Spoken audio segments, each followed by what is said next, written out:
organise a march on the Newcastle headquarters of the Department of Supply in Grey Street, Wickham. Last time the matter of late payment of wages came to a head, a group from the Miscellaneous Workers Union occupied the building, refusing to leave until the cheques arrived. Today, department officers were ready for them and had all access doors and gates securely chained. The women showed their determination, but to no avail. They decided to wait outside, displaying their placards until couriers arrived from Sydney with the wages. Union Sub-Branch Secretary Eve Bennett says the cleaners are sick and tired of the treatment they're getting from the Department of Supply. You know, I just want you to give this department, we never know from one fortnight to the other whether they're going to get paid. Why can't they get their pay put into a bank account or something like that? Well, we've asked them and they're waffling on about whether they can put it in or not. So you ask them. We've just sent a telex to the Minister asking why not. Now we want to know some questions why not, and as you can see here, we've been locked out. They won't even let us in. We've been told that the cheques are in the computer at the moment. They'll be sent up here by courier. They have 3 cars on standby in Sydney waiting to send them up. Now, you know, they're asking us to take cuts in other areas and they've got them working overtime and sending couriers up here with cheques. How ridiculous can you get?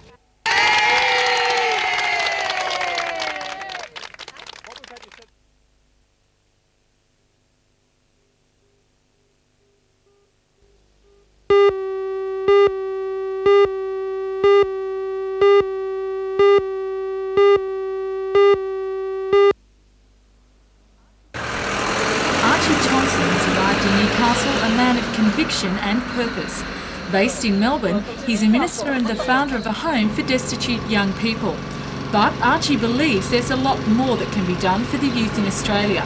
And with a caravan and a 5-man crew, he's decided to take his message on a 15,000-kilometre run around the country. And help them.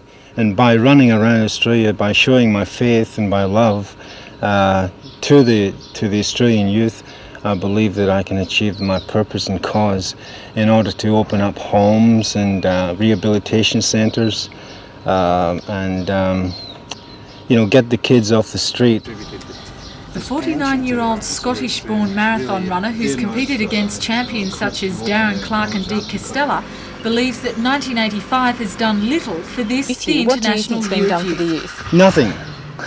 Absolutely nothing. They've bypassed the international youth here. And that's why I've got to bring it to the attention, to not only to the public, but to the governments and to the churches. Archie Thompson and his marathon team hope to finish their trek around Australia next March.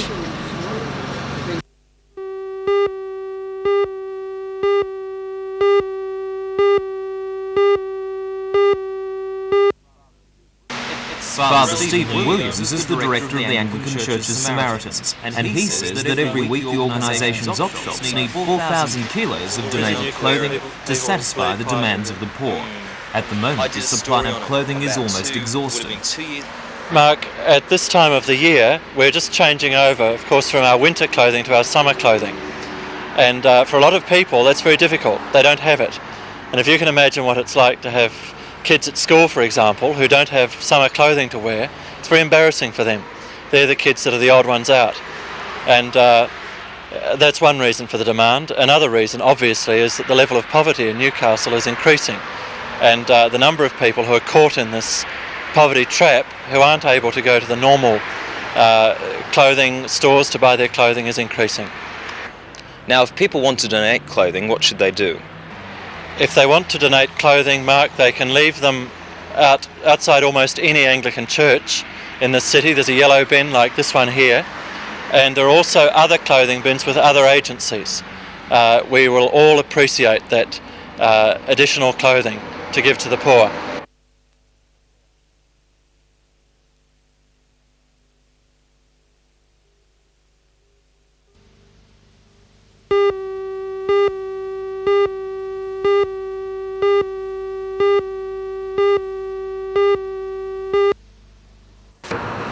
Ambition and enthusiasm characterise the efforts of this group of 28 young runners from the Solomon Islands. Their original aim was to run around Australia, but realising the immense size of the continent, they settled for the shorter but nevertheless daunting run from Brisbane to Melbourne and back. All aged between 16 and 20, the young men decided to attempt the run as an International Youth Year project, and the money raised will go towards helping handicapped children in the Solomons.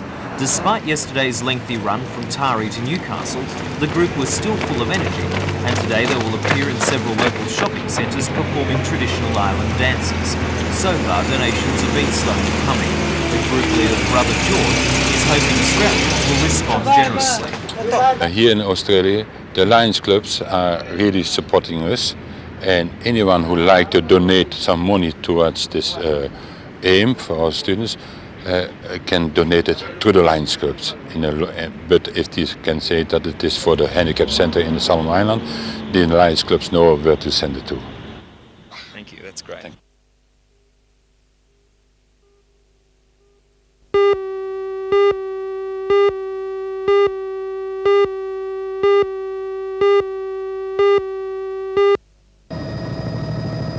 The problem of erosion on Jimmy's Beach has plagued residents and the Great Lakes Shire Council for many years. After every bad storm, the council has been forced to spend $2,000 or $3,000 to replace the sand lost. A motion is going before council tonight to decide whether the area should undergo a 50-year, $2.7 million sand restoration program, or whether a rock seawall should be built. The wall will cost an extra $400,000, which according to one councillor, the Shire simply can't afford. Meanwhile, the residents whose properties are in jeopardy from the erosion have written to the council pushing for the sand restoration option.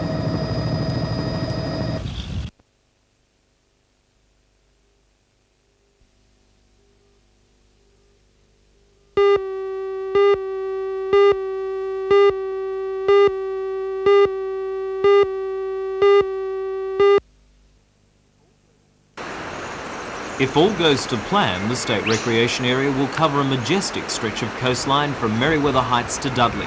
At its centre is Flaggy Creek, which feeds the placid Glenrock Lagoon on the edge of Dudley Beach. But only a few feet from this magnificent valley, you can find other, less attractive sites. A spider's web of dirt tracks eroding the soil and upsetting the delicate flora. Worse still, almost everywhere you will find the rotting carcasses of cars and rubbish of all kinds. Man has been inflicting this kind of ecological vandalism on the area for generations, but according to the Glenrock Community Advisory Committee, the damage has accelerated in recent months. Last week, a road was bulldozed about 50 metres into bush above Flaggy Creek, cutting through the Yalaba walking trail. The Lake Macquarie Council says it bulldozed the road so it could remove a dumped car. The Secretary of the Glenrock Committee, Susie Scobie, is not satisfied with the explanation. Why would anyone, or anything, or a bulldozer for that matter, be driven into this area and cut a swathe right across the Yalaba walking trail? You've seen the destruction. Why is the question we're asking.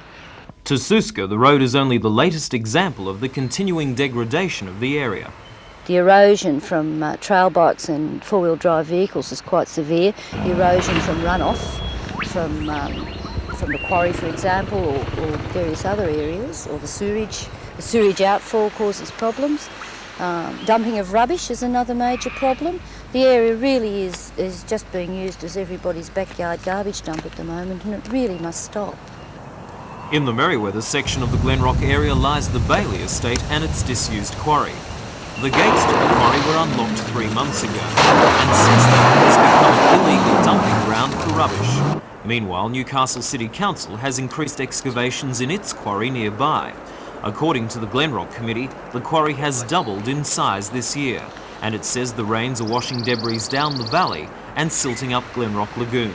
It will be some time yet before Glenrock is protected as a state recreation area, and Committee President Doug Lithgow believes irreparable damage could occur in the meantime.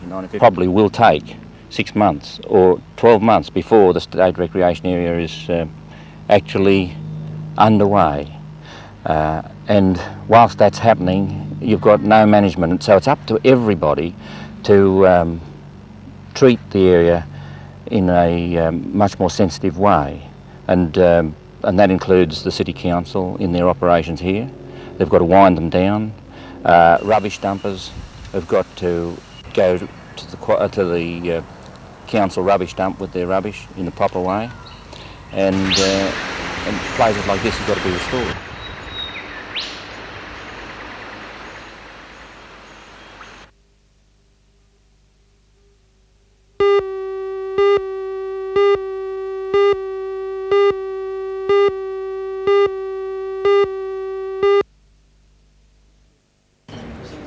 6 leading chefs, including one from Sydney, spent yesterday judging 67 entries from the inaugural Hunter Region's Salon Culinaire.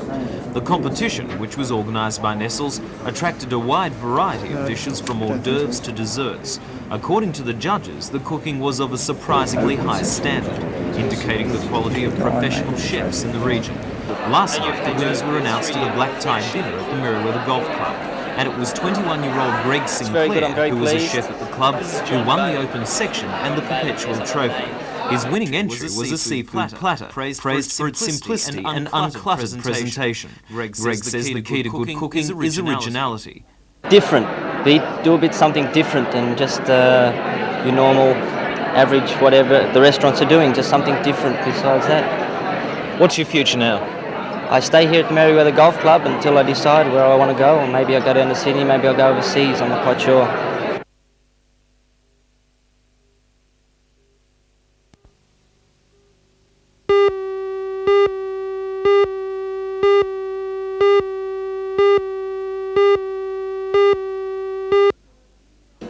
It was the announcement of the 1985 Star Music Award that the large crowd was waiting for. Warren Druin made the presentation.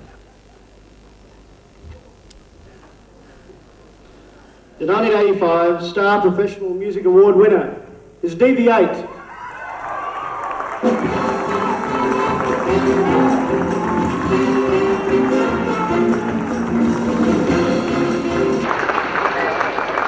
I'm totally blown away about this. It took me by surprise. I was in the middle of a conversation up the back and went. I'd really like to thank the band. DV8 received $1,000 for the top prize, a win made even sweeter because earlier in the night they had been voted the best heavy rock band. Really mean that.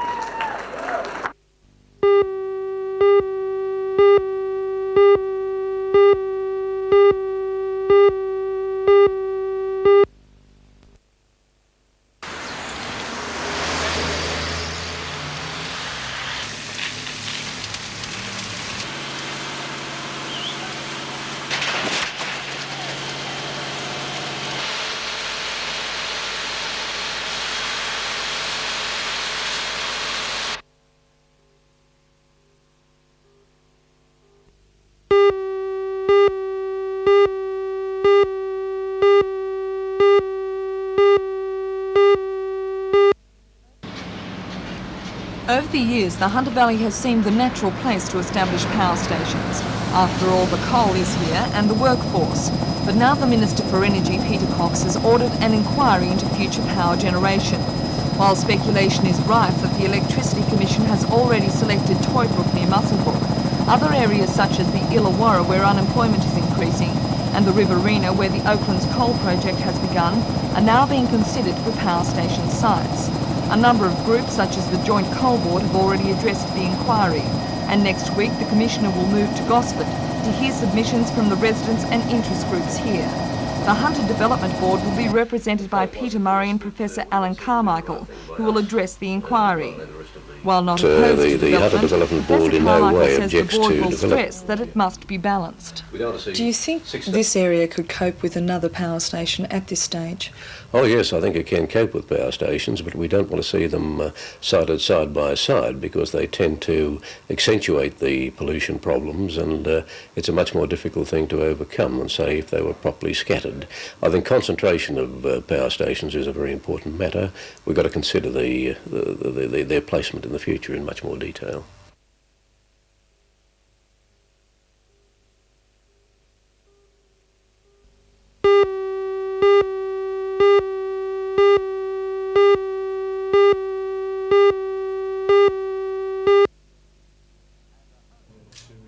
At a hurriedly arranged news conference, plant manager Dennis Corr said the very viability of the smelter at Curry is dependent on the upgrading of Potline 1. While staff are continuing to produce aluminium, threats of Transport Workers Union intervention if any metal is moved out means that a vital shipment has stalled.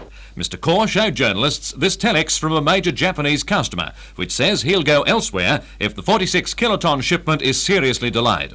The vessel, Hunter River, is waiting in Newcastle Harbour only half loaded. The rest of the $4 million contract lying on the ground stranded at Curry.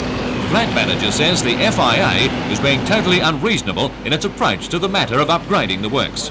We have to recognise the plant is in need of a change towards a more modern and more cost-effective smelter, and with the people showing a great degree of reluctance to change, we can see that as a real threat to the future viability of this plant, and therefore it's more important than we've ever considered some of the issues before. Are you really saying the plant could shut?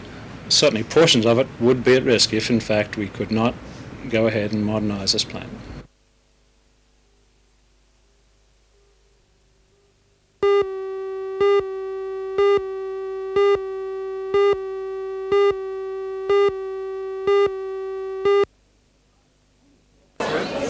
Any Collector's Choice exhibition is greeted with enthusiasm and looked forward to each year. Well, who wouldn't like the chance to purchase a Pro Heart original for between $100 and $195, around $300 to $400 less than you'd normally have to pay? Or perhaps a Lloyd Rees for $195, which anywhere else would fetch $1,500. Nearly 170 items are sent by artists, many of whom are regular contributors to such exhibitions, and nothing can be purchased until the opening at 7 o'clock. The demand is huge for this exhibition. People started arriving on Monday, camping near the gallery, often sleeping in their cars. But as one quite well-known collector who's been attending each year for 16 years says, over the years those attending have worked out a system which they say is fair. There are rules about queuing, how long you can be away from the queue without losing your place. There are rules about running, and in the old days Matt Tapp used to be out the front, and he would, as the town hall clock strikes 7, the doors are opened, people must walk past handing their number to whoever's at the door, and from then on it's Rafferty's rules, every person for themselves as they run to the painting of their choice. Is all this worth it? Well, there is a certain camaraderie that's developed over the years, and I for one would never ever miss a collector's choice, and indeed in my job I remember one year we were in the middle of fighting an election and I dropped everything on the Friday afternoon, wasn't in the queue, but I just came for the fun of it.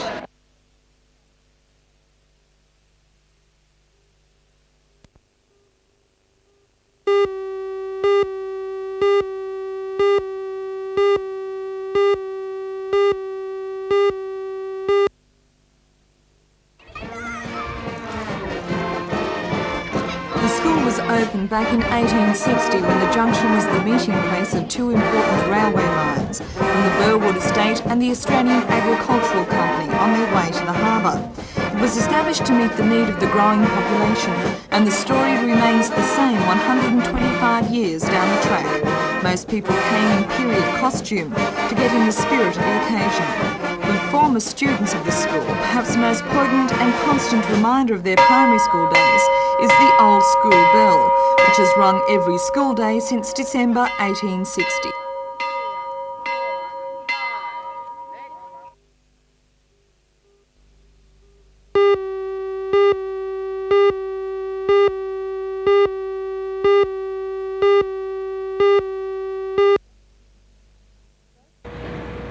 Both candidates have visited Newcastle in the past week to meet members and pass on campaign policies. Mr Creaser was sacked as a union rep earlier this year for what Mr Ecob describes as not doing his job properly. Says the union is in a state of disarray, with groundswell discontent rife, especially over the handling of the AWU ban on the construction of more silos in the port of Newcastle. Mr Ecob denies this and says he has the support of his members. Those who work at the silo have supported our stand in respect to that very issue. I know that even the farmers and different people have been critical of the stand that the union has taken. But this is something which has been going on for quite some years now, since I've been secretary virtually. So you're confident you'll retain your position at next month's elections? We've got no problems at all at the moment.